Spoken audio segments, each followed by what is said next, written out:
It's all Fabio Warden when you do the eye test on the two of them. Well, the thing is, Fletch, as well, they're not soft jabs, these, you know. These are pretty hard jabs that Wardley's throwing. They're hitting the target, and if Adelaide occasionally comes over his front foot, the power's being doubled up. And so, you know, he's slowly breaking him down, isn't he? We need a response, like I said, from Adelaide. First time we've gone this far tonight. Martin Bicoli winning the fourth. First round start. Than Adelaide. On those elbows, there were a couple of times when we were watching it, especially in this round, in round 6, you'll see an elbow fly in here. We thought we might get a warning, or 2 warnings. We probably did get a few of those, but no point deduction. It's dangerous. I think it happened more than once in the fight, and actually stand and said that there should have been. I mean, that was a fantastic shot. I mean, that's not a white collar boxer. That's someone with experience. He used his shoulder to push him off him and get a little bit of space to land them lovely shots. Yeah, but the elbow, I think that Adelaide was lucky that he didn't have points deducted. Referee probably should have looked into that a little bit more closely, but he took a little body shot at the end. The referee done well to take it. It was a nice, just a little jab, a wee one, but look, Adelaide's going to be disappointed. There was a lot of needle going into this fight, and it's going to be a...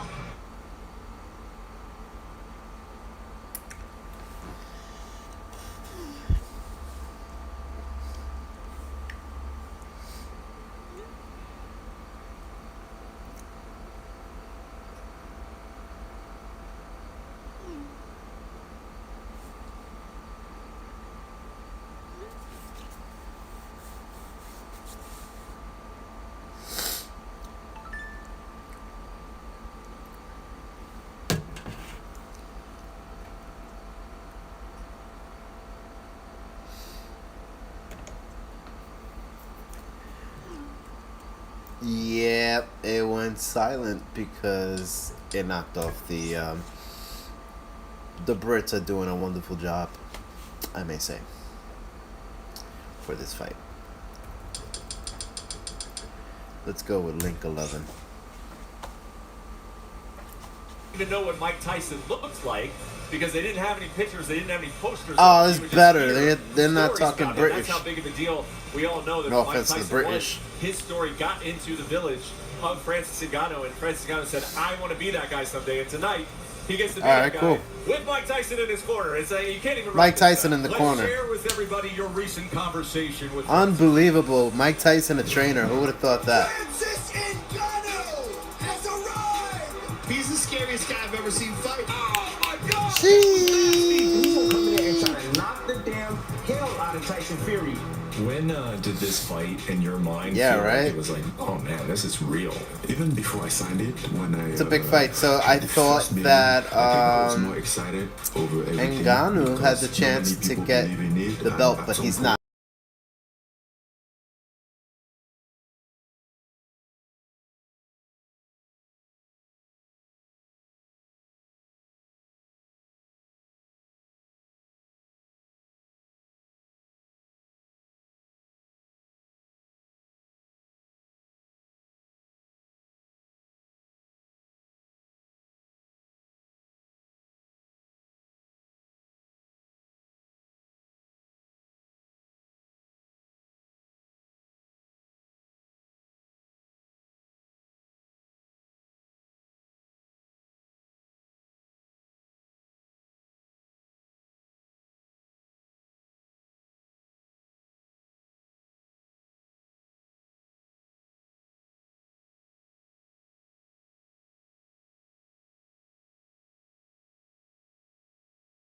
I can fight. It's all over, just like that. My goal is just to do my best possible, but to also go out there and prove people that I can box. So if I don't do that, then that's it.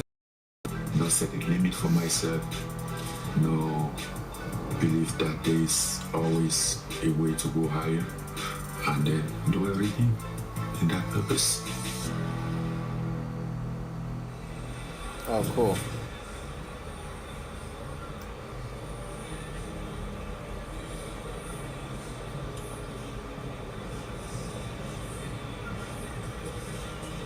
We welcome you back here to Kingdom Arena. Brett, listen, you've known him forever. Timmy, you brought this up the other day. When it comes to Francis Ngannou, you can sit back and you can discuss the technical side of things, the lack of experience, the taking on the biggest challenge you can possibly take on. The one thing you can point to when it comes to him is looking at a man who has overcome adversity and knowing what's inside There's him. a countdown for 53 minutes. Matters in the fight game, no this matter fight isn't which going to start for another discipline 50 you minutes. choose. Wow. Resiliency. It's a power. Everybody got He knocked has it. out. And he believes in himself. And he has a team that believes in him as well.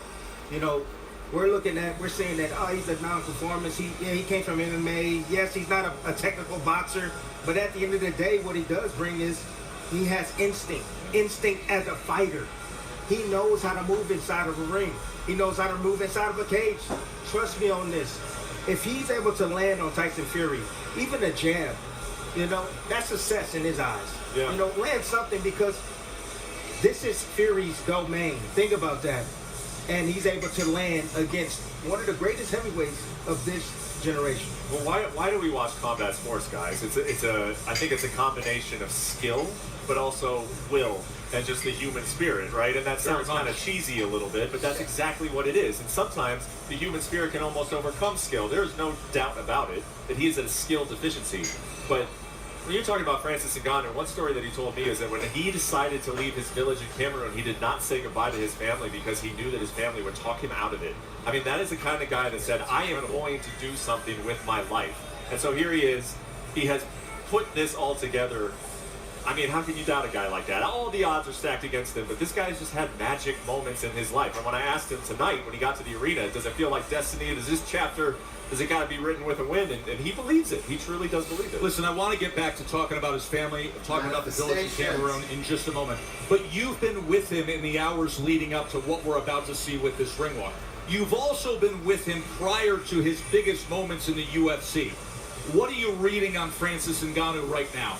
I felt some nerves from him. I did. You know, he's such a calm guy. I mean, he never really seems all that excitable, you know, that he just sort of keeps that calm demeanor, and he had it tonight when I spoke to him. And I believe that he will continue to have it, and I think that we'll see a pretty calm guy out there. But he had the fight night nerves. I do. I've had enough conversations with that man to know that, you know, I said, hey, Francis, you know, how you doing? He's like, not much, you know, not much. I was like, not much is going on, really? I mean, I think he's definitely aware that all these eyeballs are going to be on him, and he's aware of the task at hand. But like I said, man, I mean, there is nothing in this ring that he sees tonight is going to even come close to the things that he's overcome. So I think that always keeps him at peace a bit. Look, I fought at the highest level, and I fought amateur as well. Ton of experience in the game. And when I fought Manny Pacquiao, it felt like it was my first fight. I was scared. I mean, I was terrified. Yeah. You know, it felt like I was fighting King Kong. So I understand where he's at, because think about this. I was a fighter. He is an MMA fighter. He's coming into this domain, first debut fight, fighting one of the greatest heavyweights of this era, or this generation. He is scared out of his mind, but guess what? He's not going to turn back. He's going to go out there and he's going to fight. And like let the record show you were a substantial, significant underdog that night. Yes. And you beat Manny Pacquiao. Manny Pacquiao, who is among the boxing celebrities here tonight. So many of the past heavyweight champions are with us, from Lennox Lewis to Evander Holyfield to the current unified heavyweight champion,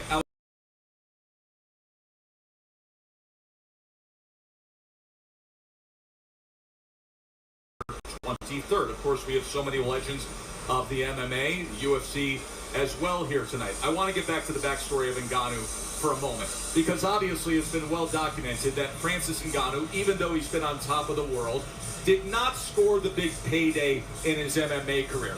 This is a giant payday. He's making, his base is $10 million just for making the ring walk, right? And who knows north of that when it comes to the back end of pay-per-view. He's going to walk out of here with a Brinks truck.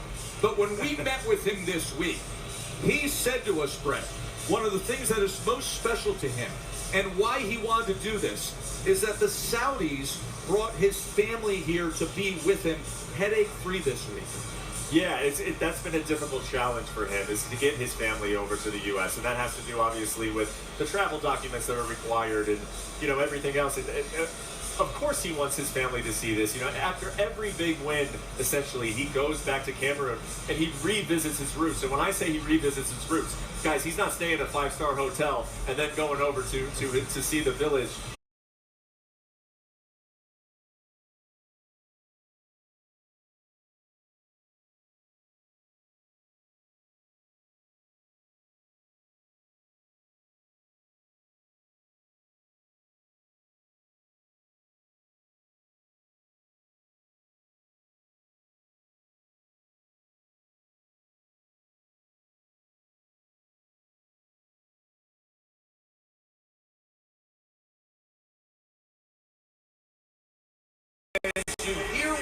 on in the arena right now. They are asking the crowd to take their seats because the show, yes, the show is set to begin. This isn't just the Battle of the Baddest, a historic heavyweight event.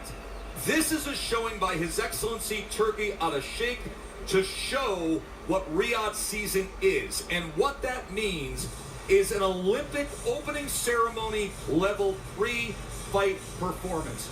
Lil Baby is here. Becky G is here. Skrillex, Floatin.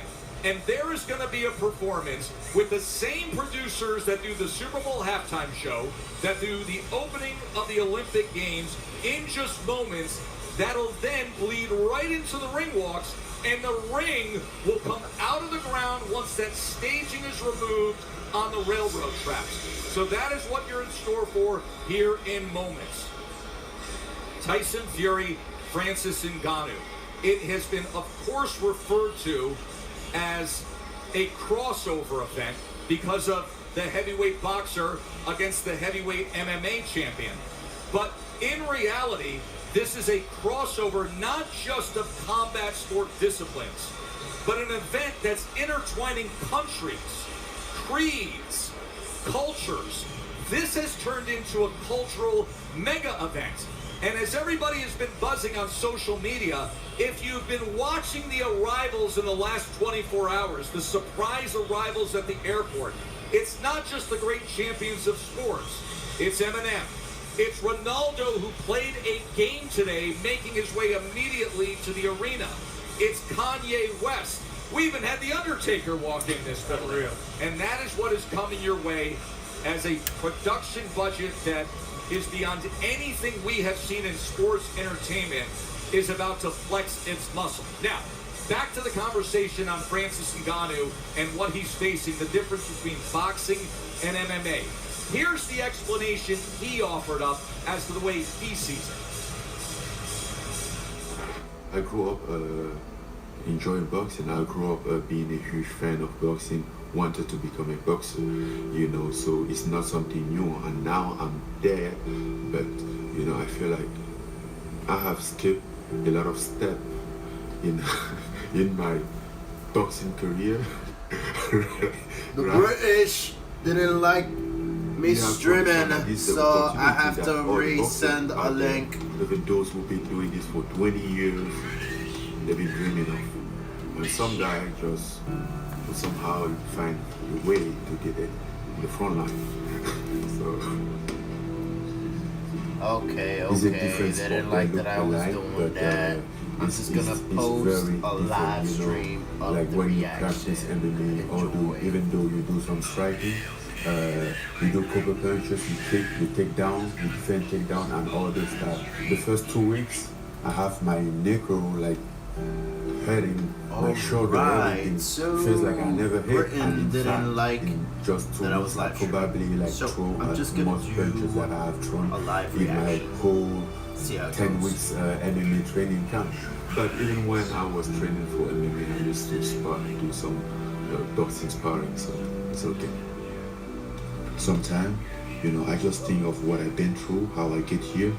Bro, you have to kill me, you know. I'm not coming there to play with you. I'm coming there to fight.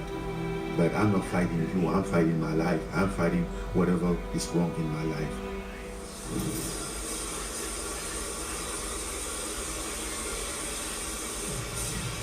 And this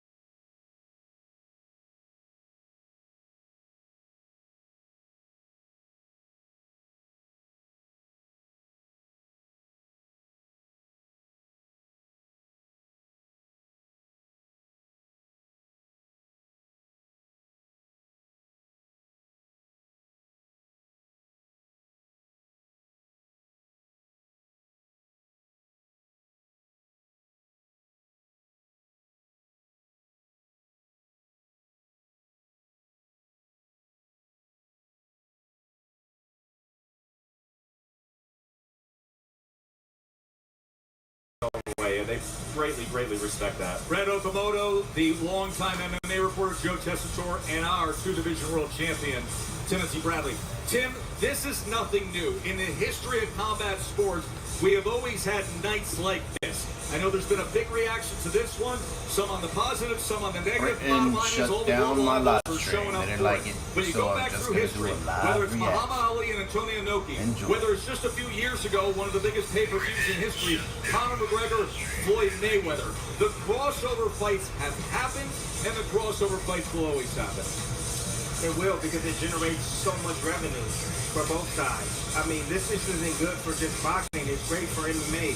And I can tell you this, Alessandra is in the locker room. Yes. I spoke to her, you know, the legends in the game. And they Crossover fights, especially McGregor Mayweather. The difference here tonight is that the big underdog, the guy from MMA, has the biggest punch in combat sports. Nobody was getting starched with one punch in McGregor Mayweather. Tonight is different. All right, here we go. The moment that they said you gotta watch out for. His Excellency putting forth this Olympic opening ceremonies level pre-fight performance.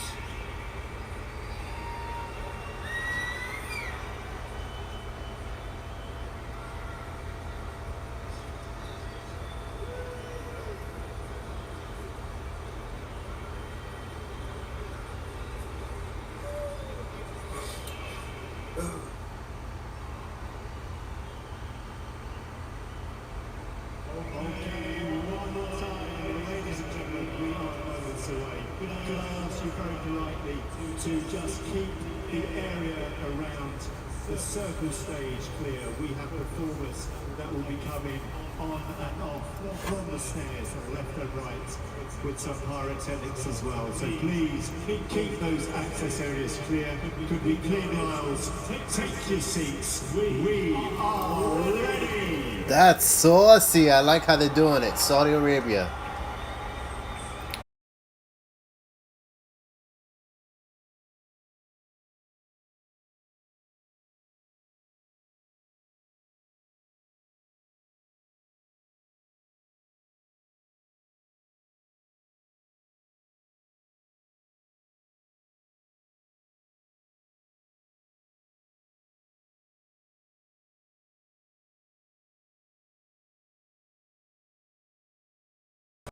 Joe Tessitore and the gang with you here live from Saudi Arabia on a beautiful night in the 70s where we saw a dynamic undercard of heavyweight action just beyond that massive crowd, and now inside this brand new arena, the pre-fight performance just moments away here.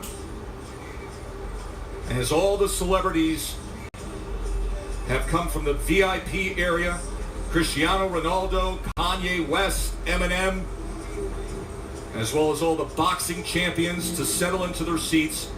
But at this moment, we are simply waiting for the chairman and the head of Riyadh season, His Excellency Turki Al-Sheikh, to settle in, and then the show will begin.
please be in the aisles. Take this.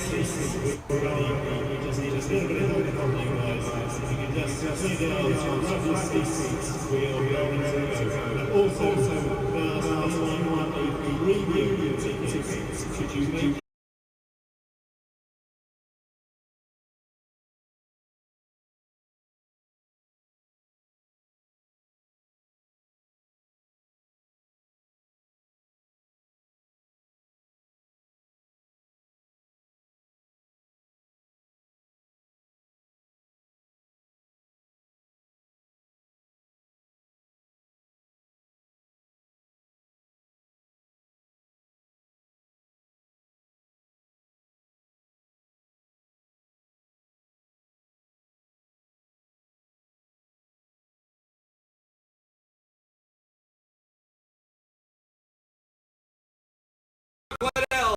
has come out, as have so many MMA legends, to see Francis Ngannou make his pro boxing debut. And the list goes on with the guy who perhaps had the greatest jab the sport has ever seen, Larry Holmes. That end of the Ali era into Larry Holmes' reign right before Mike Tyson, and Prince Hamed having a conversation with Evander Holyfield, the four-time heavyweight champion, one of the great ambassadors to the sport the world over. Riddick Bowe is also here, Buster Douglas is here, Michael Spinks is here, and then the kings of the four kings, as we've seen Roberto Duran spending time with Sugar Ray Leonard. And about an hour and a half ago, Kanye West came into the arena and was greeted by His Excellency, as so many of the VIPs made their way to the superstructure just behind the stands that you see right now.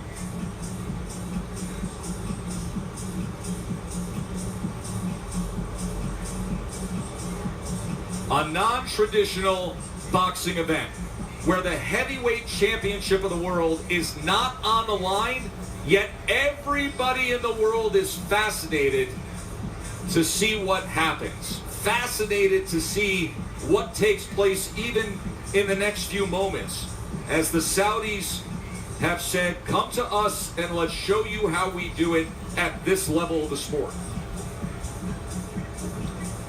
Truly a global event that has brought people together from every corner of the world.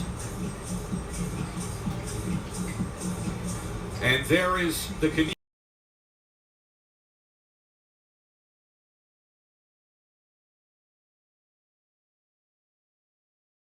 time in training camp with Francis Ngannou, the Predator, whose last fight came in the UFC in January of 2022.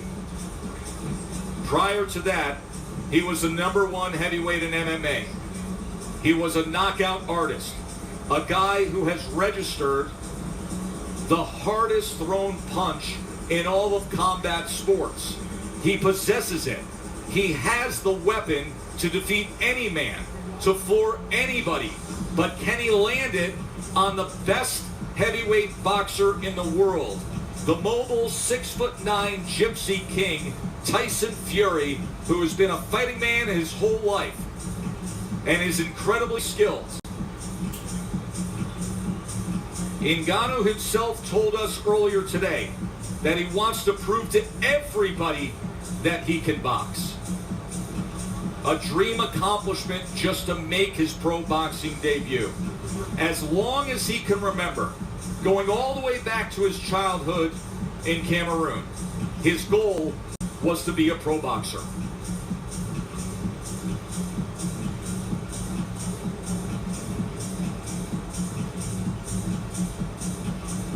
John Bumba, also in the corner of Francis Ngannou, one of the most beloved pro athletes of a generation, with his story of enduring hard labor, working in the sand mines, leaving Cameroon in his 20s, making his way to Paris with hope and opportunity, only to find himself homeless. And then finally, meeting up with those willing to help him. They brought him to the MMA factory And as the years rolled on, he became a superstar. And now at 37 years old, the biggest payday of his lifetime. Opposite Tyson Fury, the heavyweight champion. Fury and Ngannou is moments away, but first, the pre-fight performance.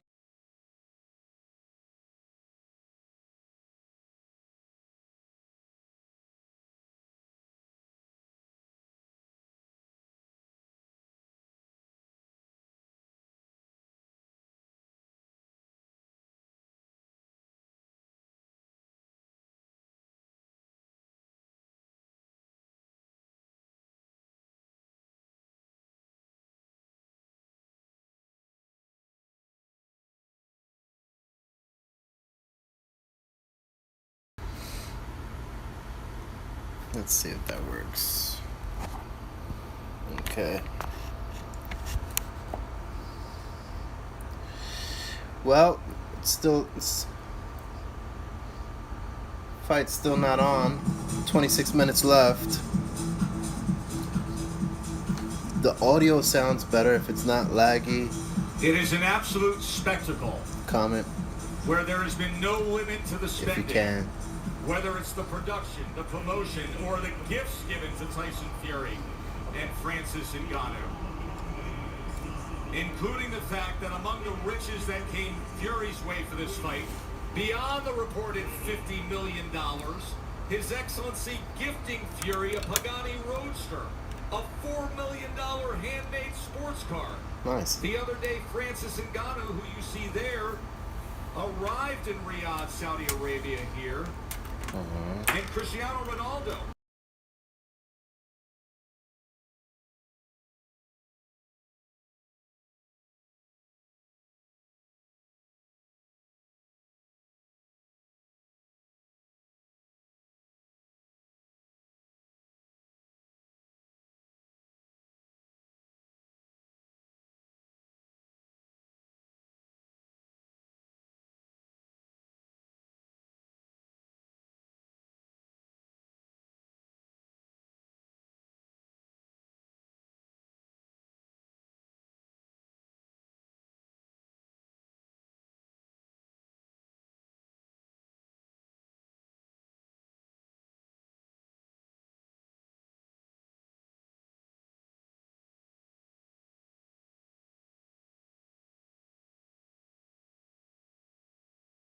Pleased to see this big event.